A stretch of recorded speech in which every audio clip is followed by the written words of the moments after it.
welcome to Fanpale Podcast, where we are unpacking opinions and changing destinations. I am your host, Sherley, where each week we will chat about how to rise strong out of all types of obstacles that come with relationships. Through personal life experiences and discussions ranging from infidelity, trust, forgiveness, sex, heartbreak, self-love, and so much more. I am passionate and obsessed to provide guidance to every woman to create a better life. Let's dive in, pull up a seat, make sure you're cozy, and get ready to be challenged and encouraged while you learn. With me, your virtual girlfriend.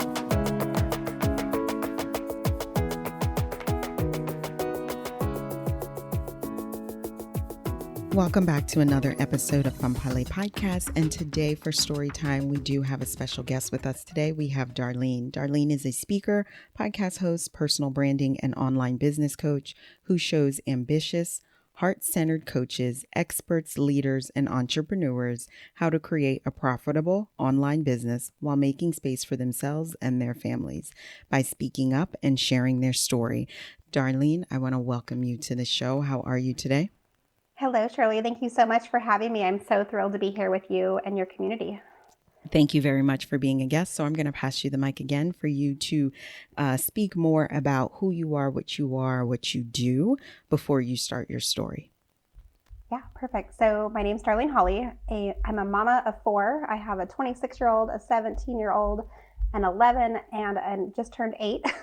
So I'm a busy mama with lots of kids, and I've ran my business for 15 years. I'm a personal branding and online business coach, and I love to support coaches, experts, and leaders really find their way in the world, show up as their true authentic self, and share their story so they can create businesses and lives that they really enjoy by just being themselves. And showing up being you is so powerful, especially I feel like in this day and age. So many of us struggle to figure out who we are and how we fit into the world.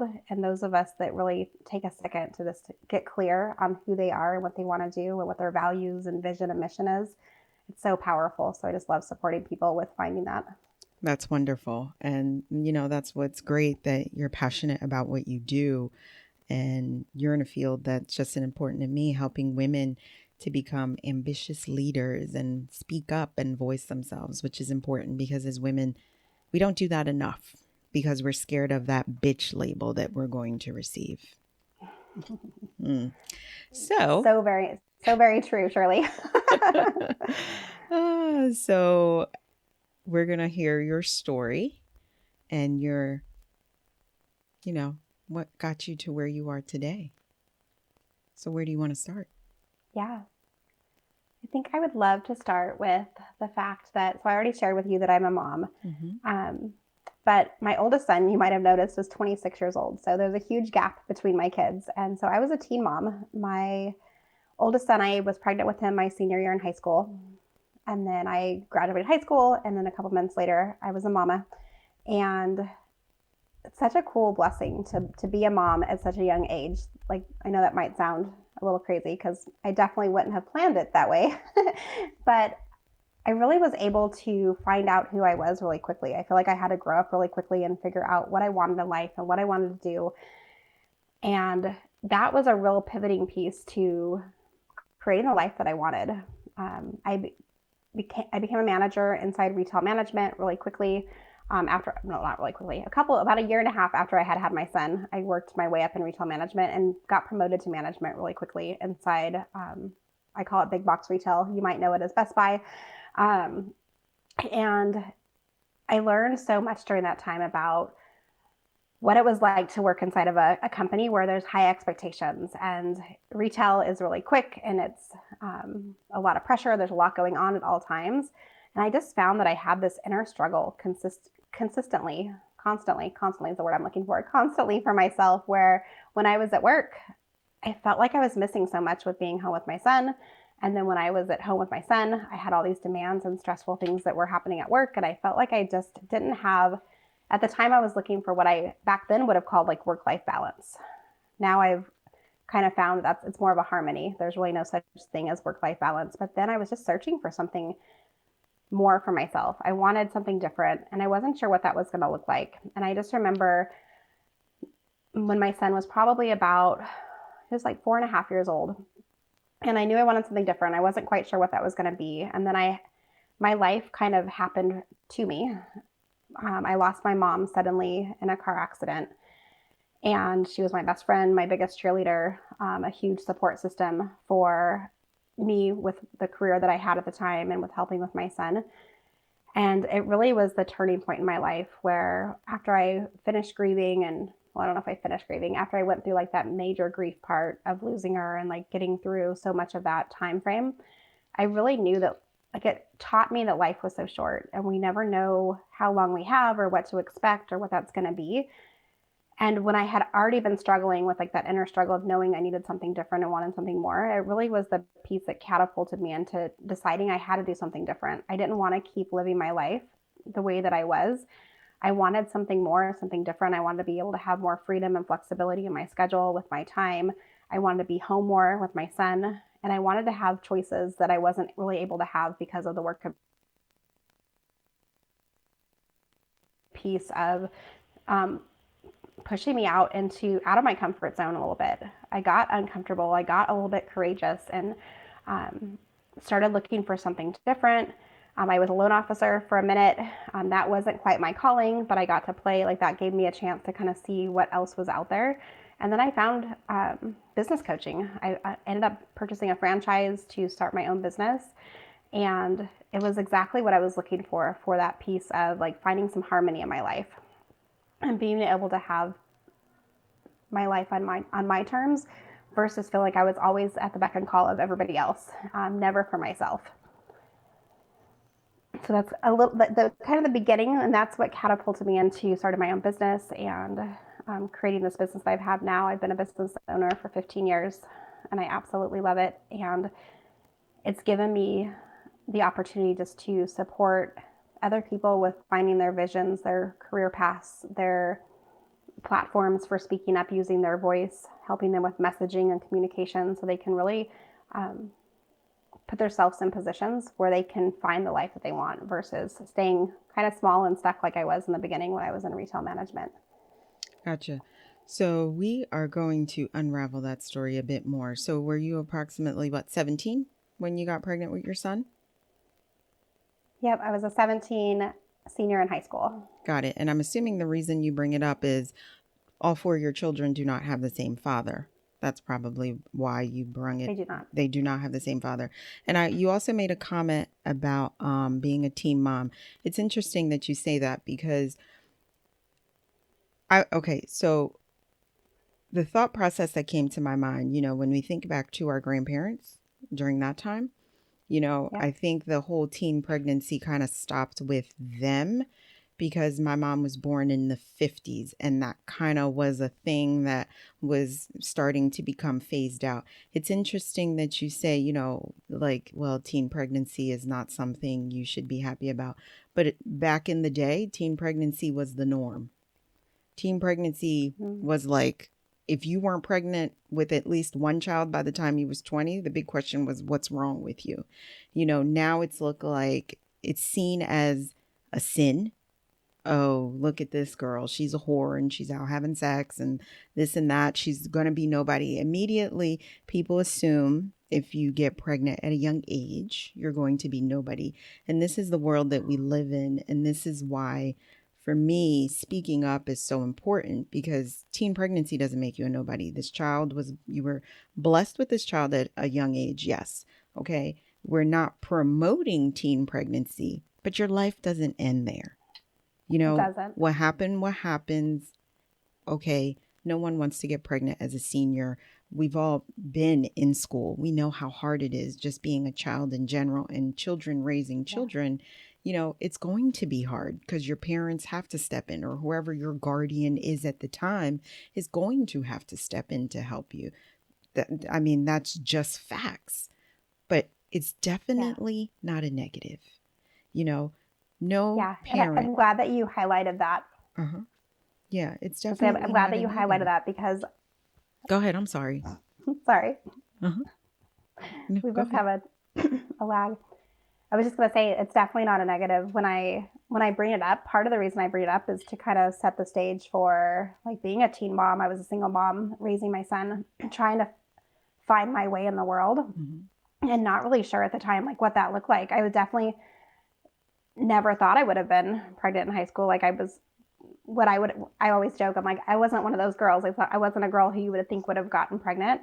And I learned so much about myself during that experience and stepped into who I truly am. And I definitely think that it's a huge part of who I am. It was definitely something where, I grew up in Las Vegas, Nevada, and there was definitely other girls that were pregnant in my high school. It wasn't a big common thing though. It had definitely, it wasn't as common for that to be. And at that time I felt like in my life. And so for me, it was definitely an experience where I really stepped into who I was and was able to grow up quickly and it helped me.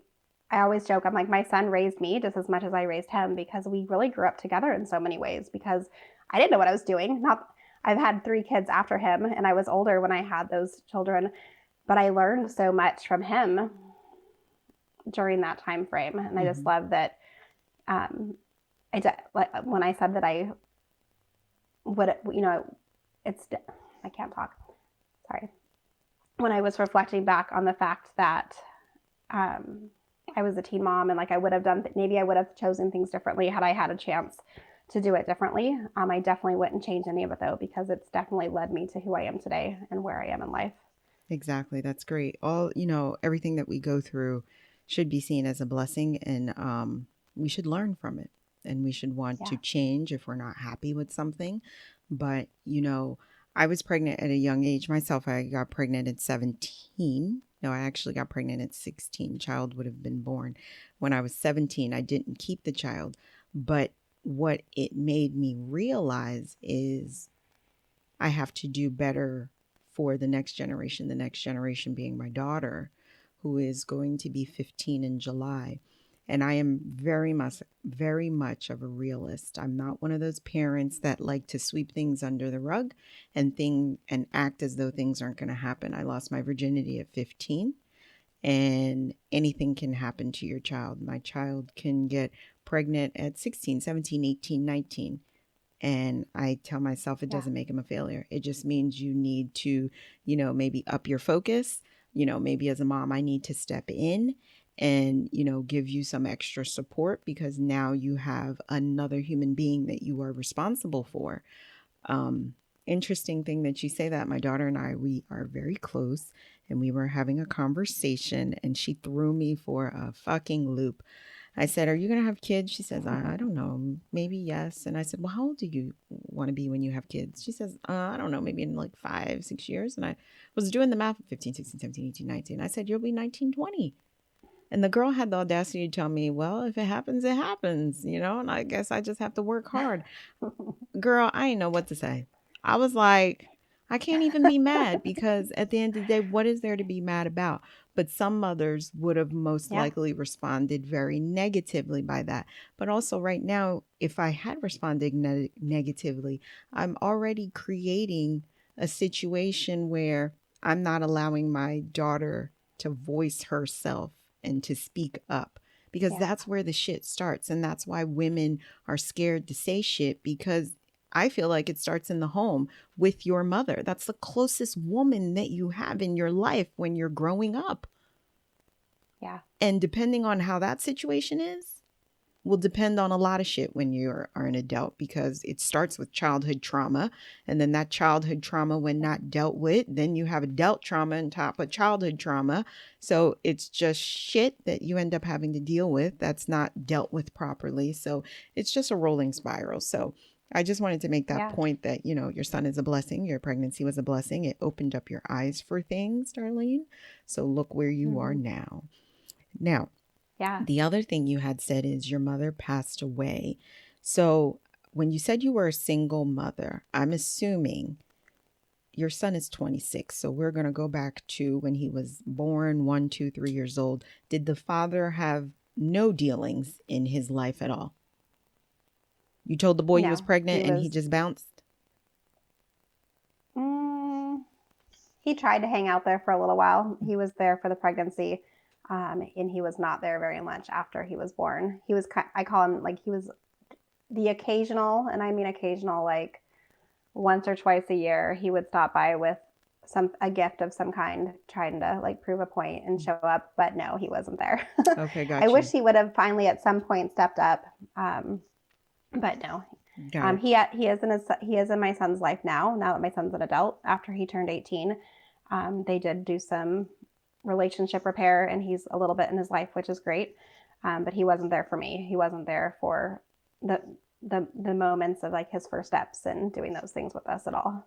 Okay, understandable. So mom was like the other partner that stepped in to help Yeah. you. And when your son was about 4 or 5 years old, roughly, you lost your mom. And was it just you and your mom living in the house at the time? You, your mom, and your son? No, I was living on my own. It was just me and my son. And my mom was actually, my son was in the car with my mom when she was taken in a car accident. So I could have lost it. It could have been much worse that day. We lost my mom. My son got air flight for life. I think that's what they call it, like Air by the flight for helicopter, life. and So he taken was to the airlifted hospital. somewhere. Yeah, Okay. airlifted. Yeah, and so he was in the car as well. He was with her, and then her fiance at the time.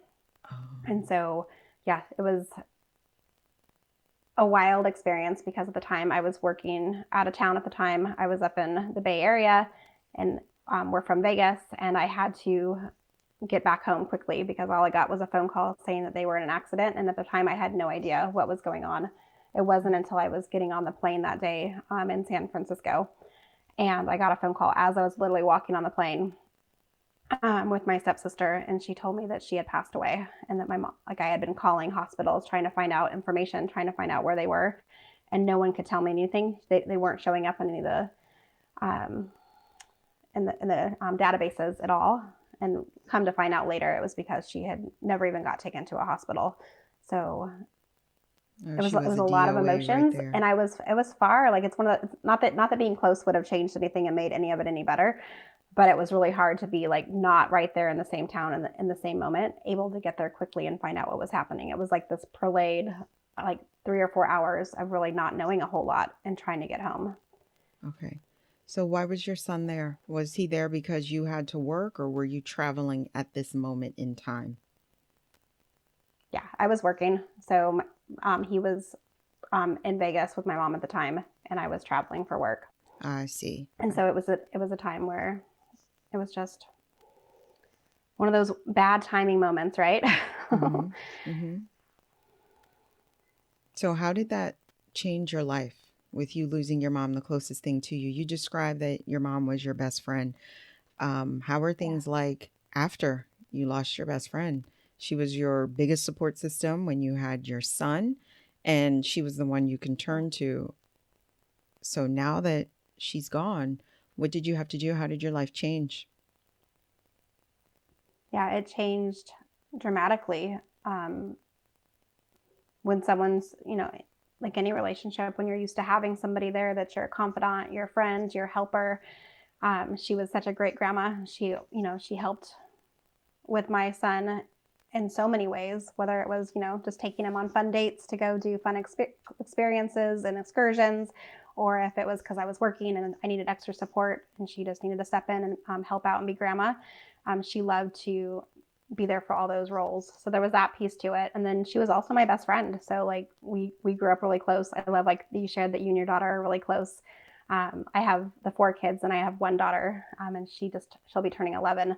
And I love our relationship and dynamic because it reminds me so much of my mom and mine's relationship. Like there's something so special. Like my son relationships are super special too, but I love that I have a really close relationship with my daughter now, just like I did with my mom. Like I always want to make sure that my daughter feels like she can come talk to me and tell me what's going on and feel comfortable and safe in those environments.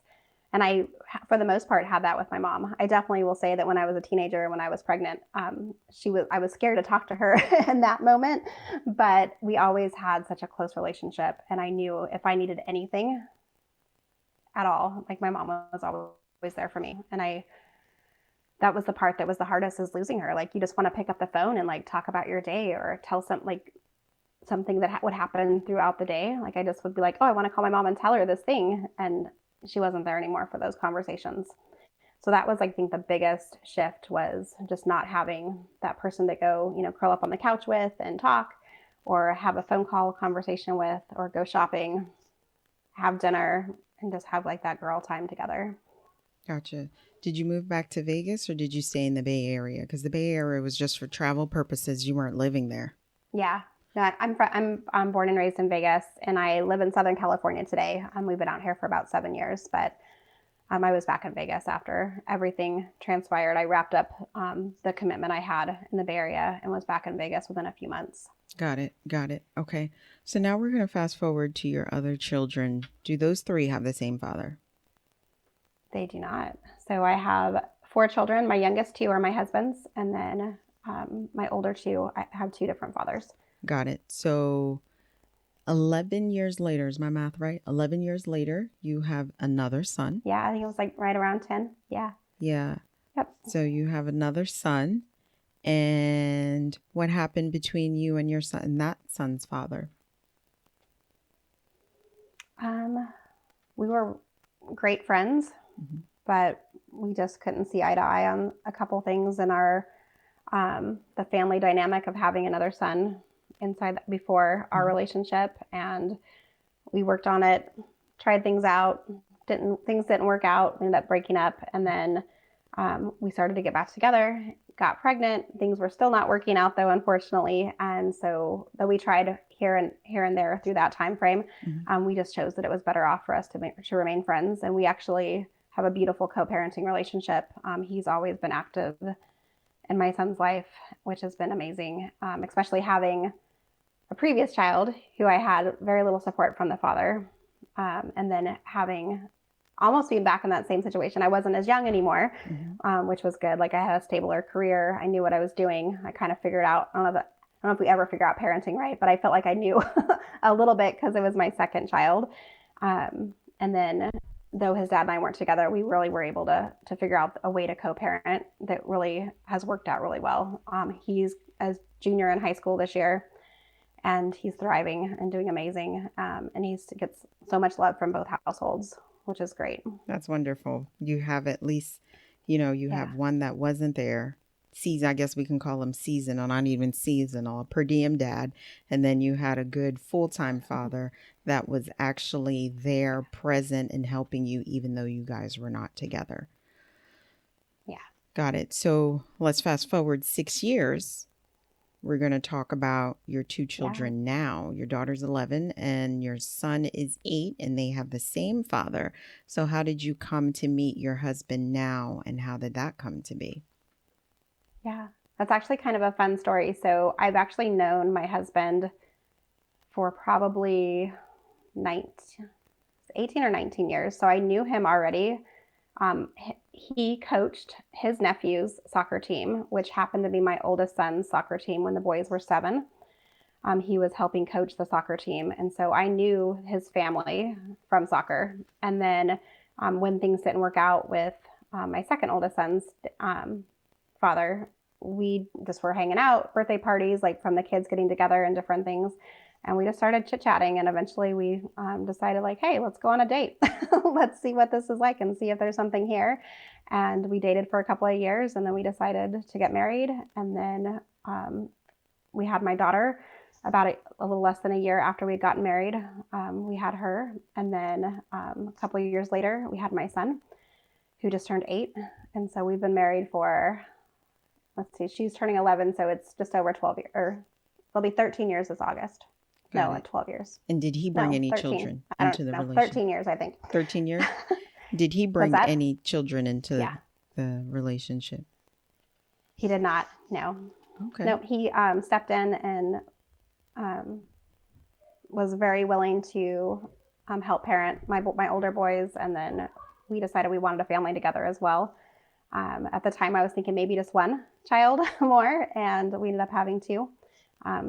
Which has been amazing. Like you know how it is, like they're so every kid has such great, unique personalities and brings so much extra spice to the family. So exactly, they're all different in their own way. Are you done having children? I mean, you have any urge to have more? I am. Mama is done. Mama is done. I would actually love to adopt at some point, possibly. I've wanted to adopt since before I even had my first son. I've always talked about adopting a child, and I kind of lightly talk about it occasionally, but I don't think anybody else in the house is ready for anybody else to come in. I see. Even my youngest son is like, he's like, I'm the baby. Aw. He's like, no one else is coming in here. I'm the last one. That's He's it. Nothing. Yeah, he's like, I'm the baby. I'm the snuggler. I get all the attention. So, but yeah, I think we're definitely done for me having children. I'm definitely not ever closing a door to, I'm always open if a situation arises and I find, an opportunity to adopt at some point or to foster, or I absolutely cannot wait to be a grandma. I'm not rushing it by any means, but I know that special relationship that grandparents can have, because I was very blessed with my mom's mom and dad.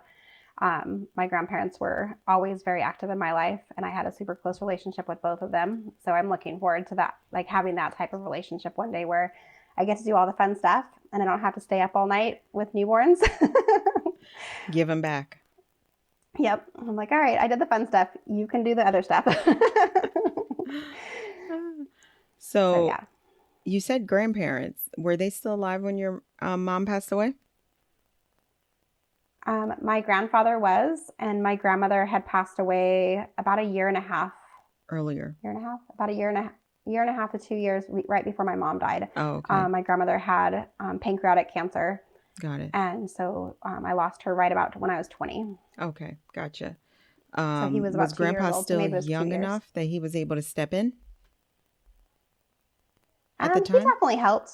He would help occasionally as I needed. Yeah, I didn't. I actually helped take care of him until he passed away when he was 92. I was his main caregiver as he aged, and helped take care of him. I did this. I call it the sandwich generation. I think somebody referenced that, where you're taking care of young kids and then you're taking care of aging parents. I didn't have aging parents. I had aging grandparents.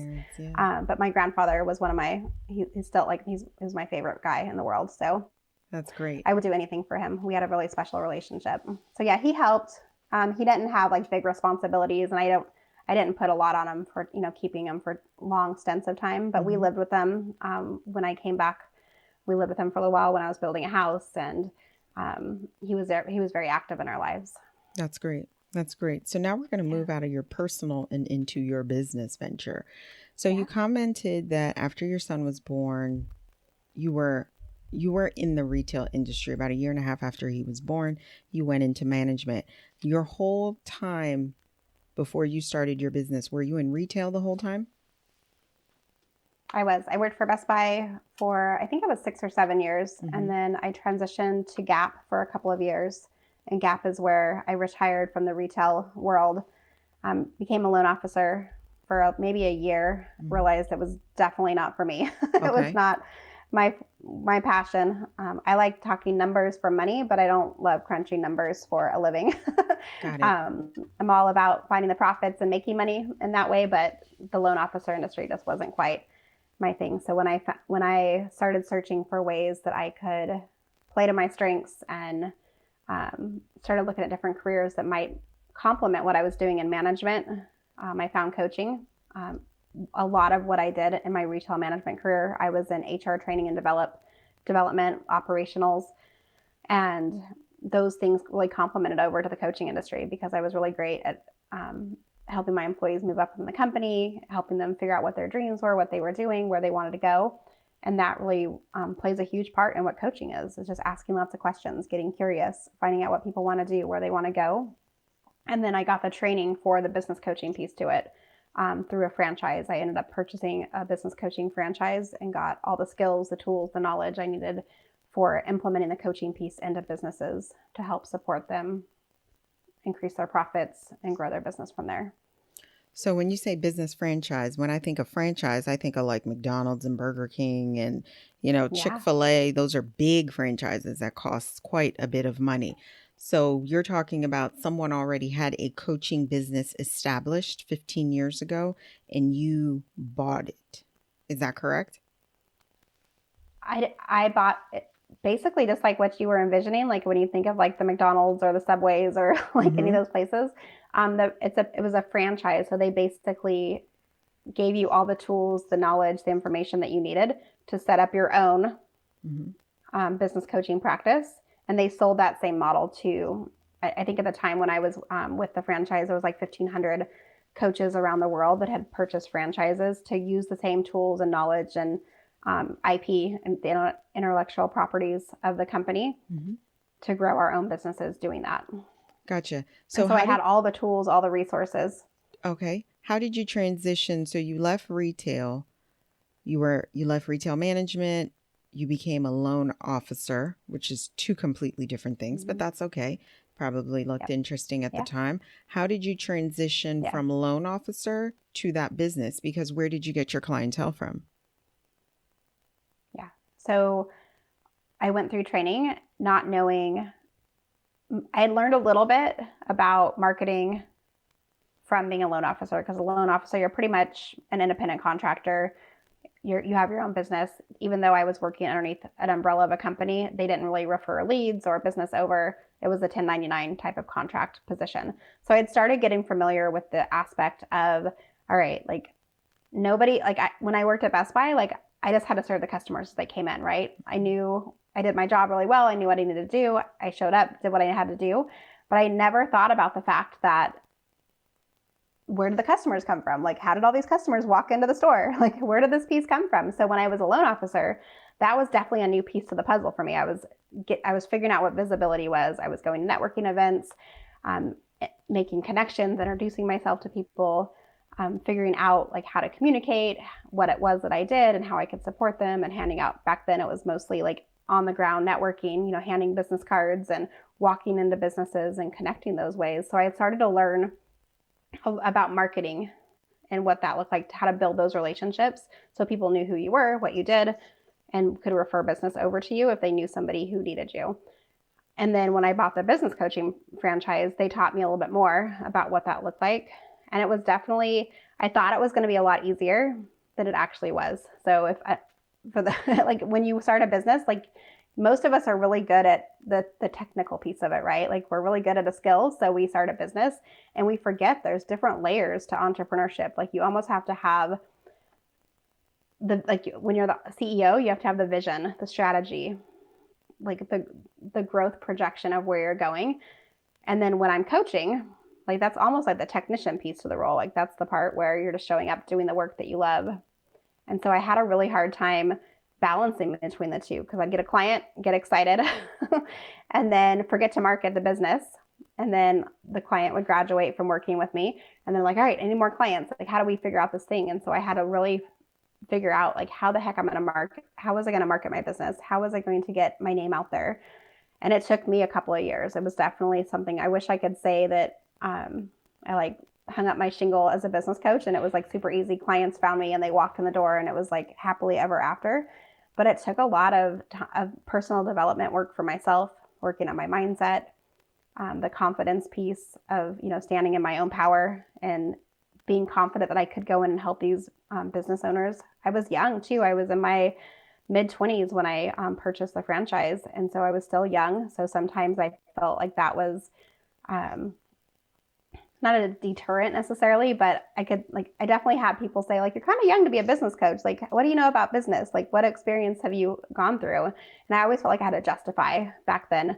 Like, this is what I know how to do. This is what I've done for other clients. Here's what I did in my previous career. Like, I had built up a lot of success in my old career and it did translate over, but it was, the young piece was definitely a piece to it that I had to do some inner work with, because I had to make sure I had the confidence to show up and have, big conversations to help let people know, like, this is how I can help you and this is what we can do in those situations. Gotcha. Now I wanted to ask, so we understand what you offer as a coach, and you did also say that being in retail management, working in HR, helping people grow within the company was also an inspiration.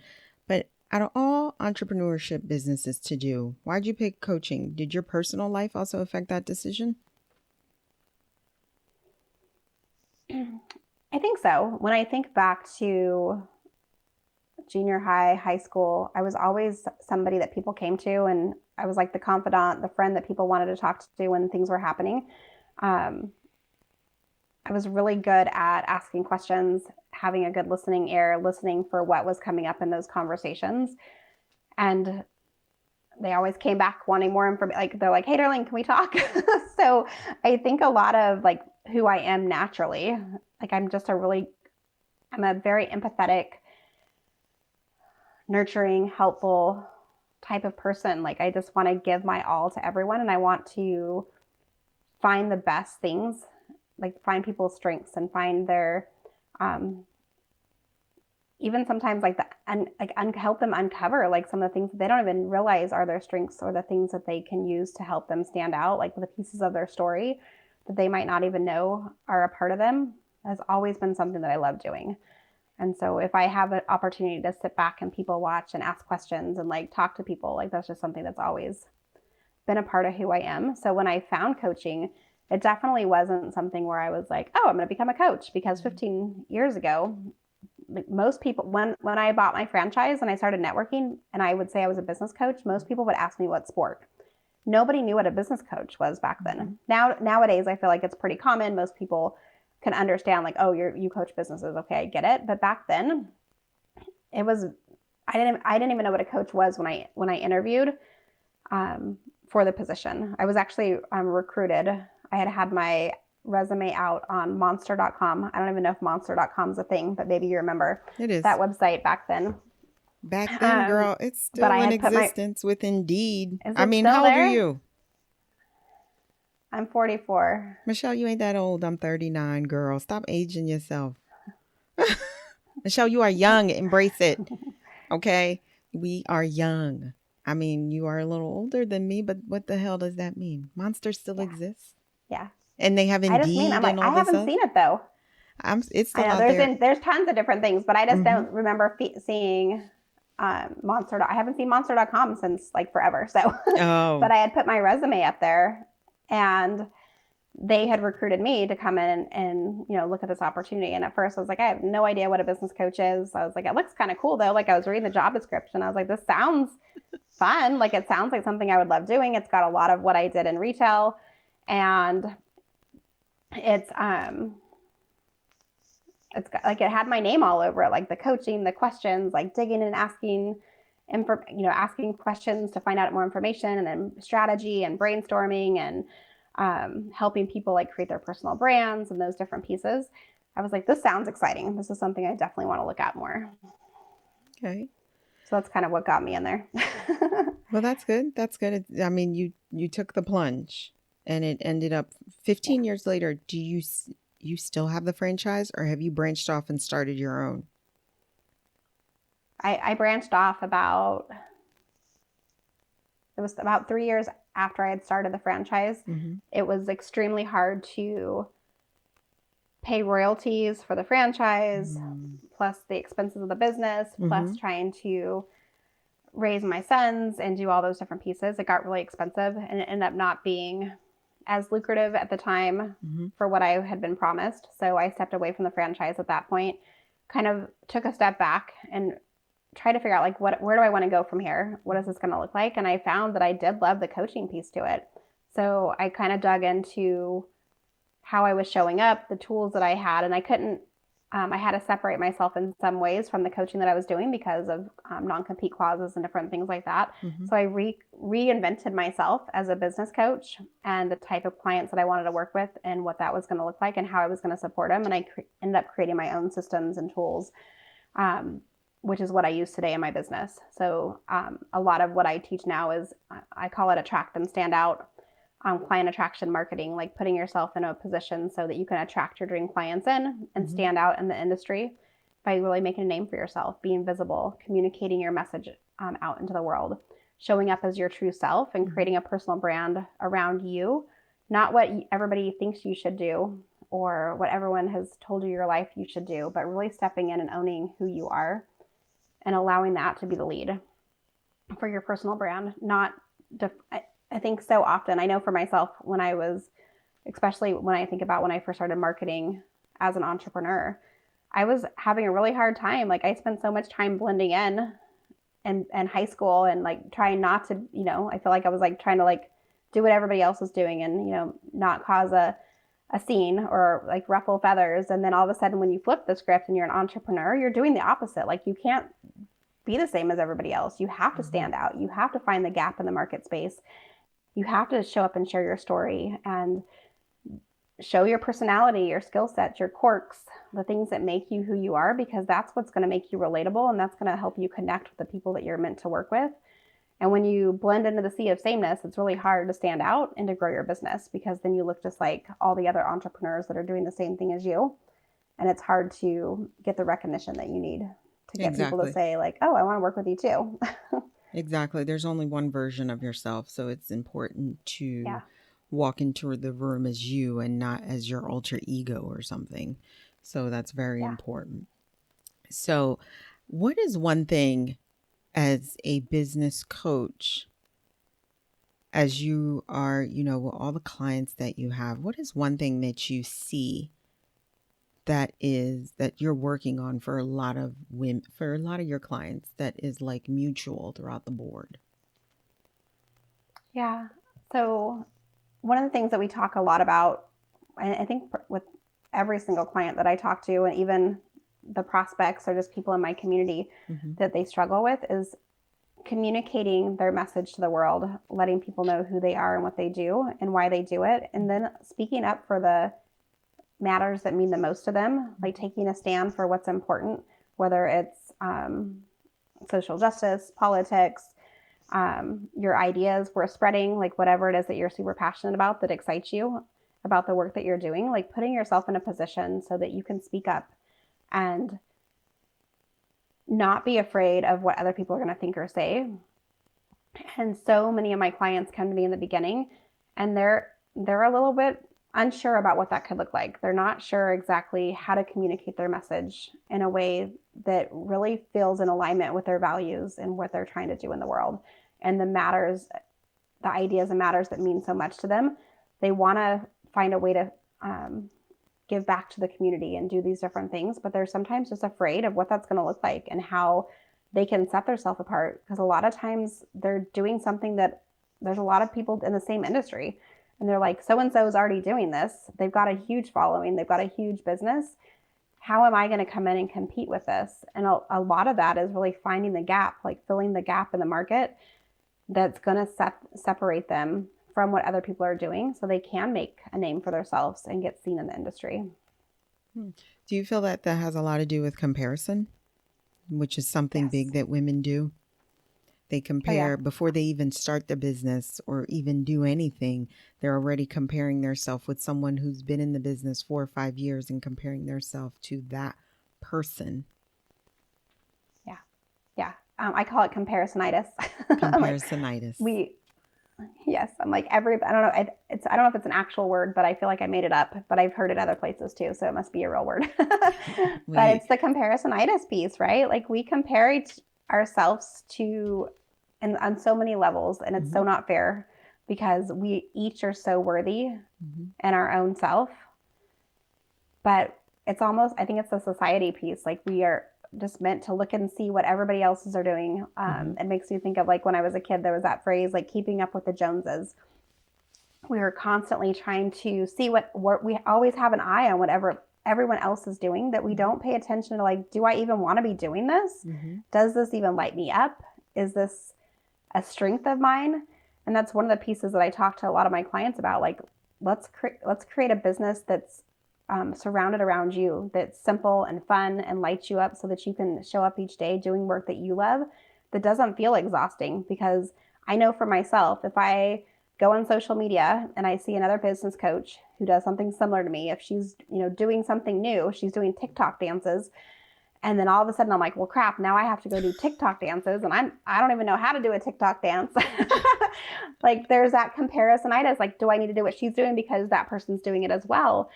And I always tell my clients, like, no, you don't have to do it. Just because, like, if that lights you up and you're like, ooh, like TikTok dances, like this looks fun, like I want to go do this, then go do it. Absolutely. But if that doesn't feel energetically right or doesn't connect to who you are and how you want to show up and like your normal everyday personality, if you have to try to do something, we've all done that before, right? We've all tried to be somebody that we weren't at some point in our life, probably. And it's exhausting. You can't do it for very long. It's too much work to like wear that mask and try to be something that you truly are not. But if you find the activities for your business, for whether it's visibility, marketing, strategies, whatever pieces of that you're working on, if you do things that light you up and excite you, you're going to show up and you're going to have fun, and it's going to show that way to your community, to your audience. And then when you're doing things that you don't like doing, that you're not having fun with, that's going to show too. And so it hurts you even more, I think, when you try to do something that you don't want to do, that doesn't feel right. It's not you. It hurts your business even more. So just find what you do love and do that. Get really good at what you do love doing, and stop trying to like do what everybody else is doing. You want to keep an eye on the competition and what they're doing, like glance over occasionally and, see what they're up to, and see like,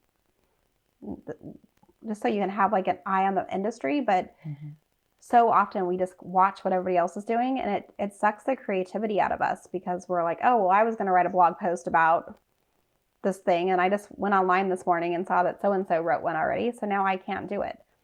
And that's not true. You can still share that same piece of content from your perspective, from your viewpoint, from your life experiences, your skill sets, your stories, your knowledge. Like, nobody is you, because they don't have the same makeup as you do. They haven't gone through life and the experiences that you had. So I think that's like an important piece to always like reflect back on, like what lights me up, what excites me, and how can I bring this to the table in a way that only I can, because nobody else is me.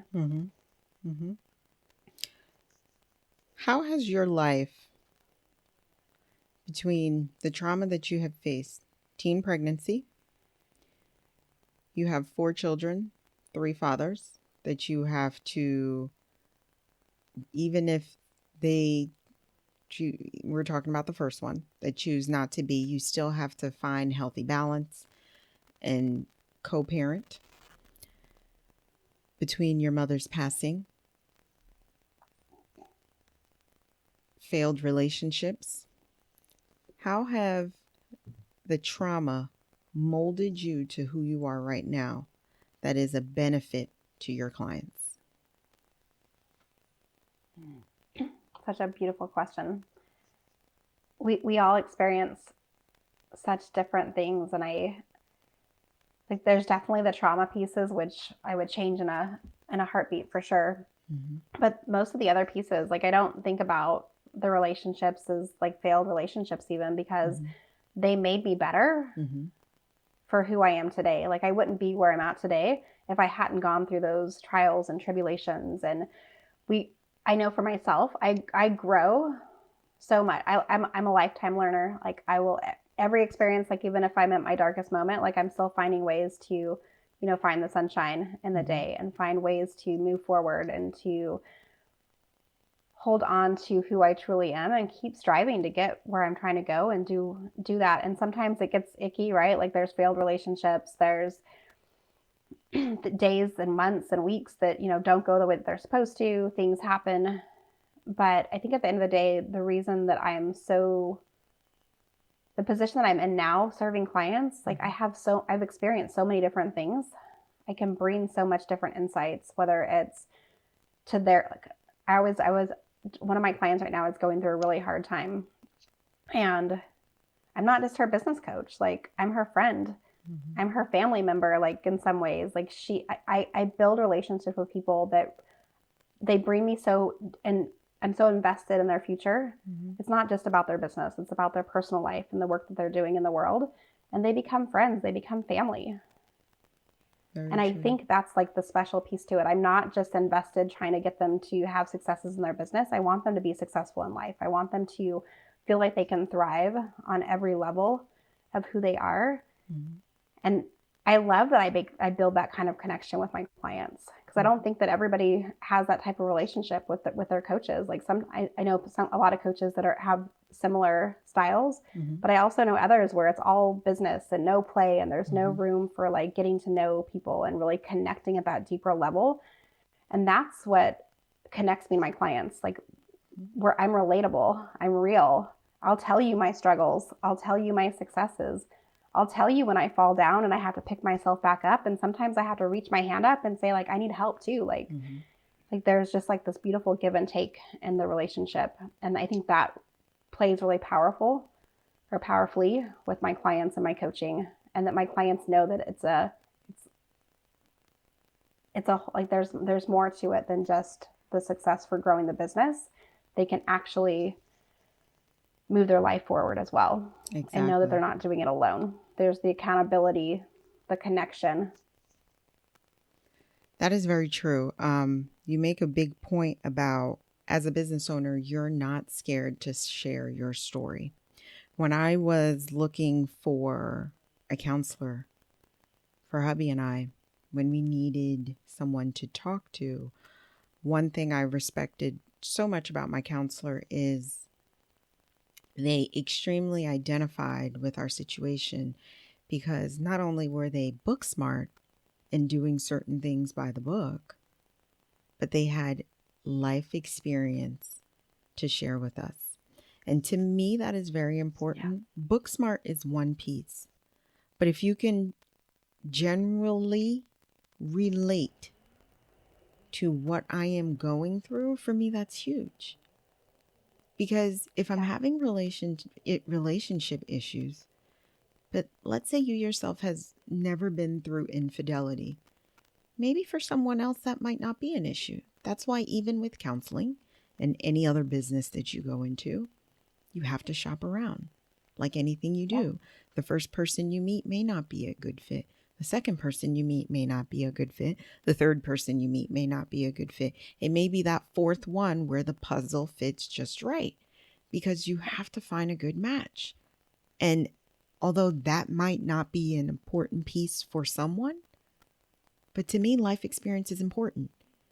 Because if you're going to talk about my shit that I've done, I need to know that you really, truly, genuinely understand where I'm coming from and why I'm saying what I'm saying, or why I'm doing what I'm doing. And you can give me feedback, not based on some shit you read in a book.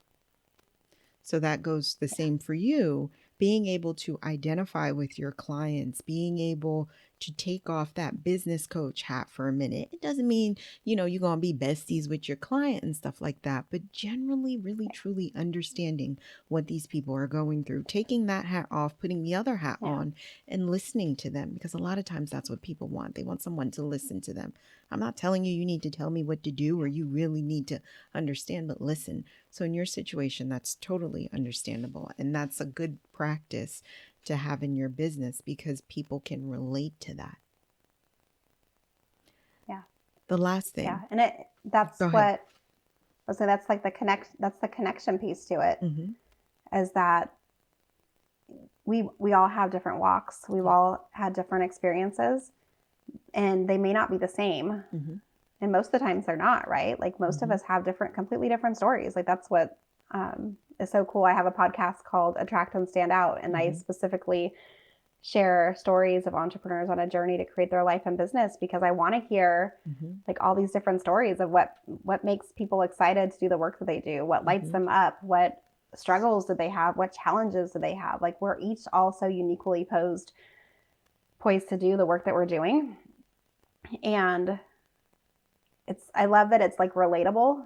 It's like the mirror reflection, but it's not the same reflection necessarily. Like it just gives you the ability, people can see themselves in you, and you can see yourself inside their journeys as well, because you're just sharing vulnerably and openly, and you're authentically showing up, not acting like you're like superior or above anybody. Like you're just relating, like you're like, and I see that happen, which is why I bring it up, because some people, like it's hard to relate to them because they don't allow people just to like relax and like see them for who they are.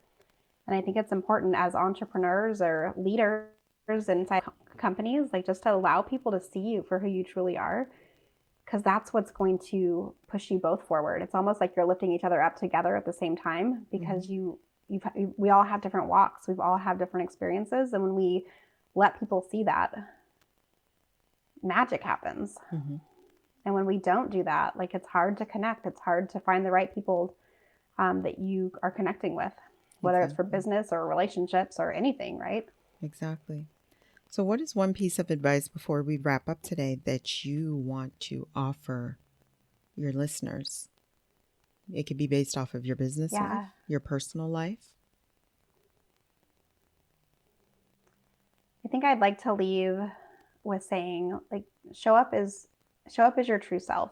Be you in every situation. Find a way to allow like the worry and the doubt and the comparisonitis and all the inner struggle that you might be experiencing at times. Just like let that kind of melt away and start sharing more of yourself. Start sharing more stories. Let people see you for who you truly are, and then invite other people to do the same and see what that experience is like for you. Because I think when we take away the walls and the barriers, it just gives us the chance to be real, be connectors.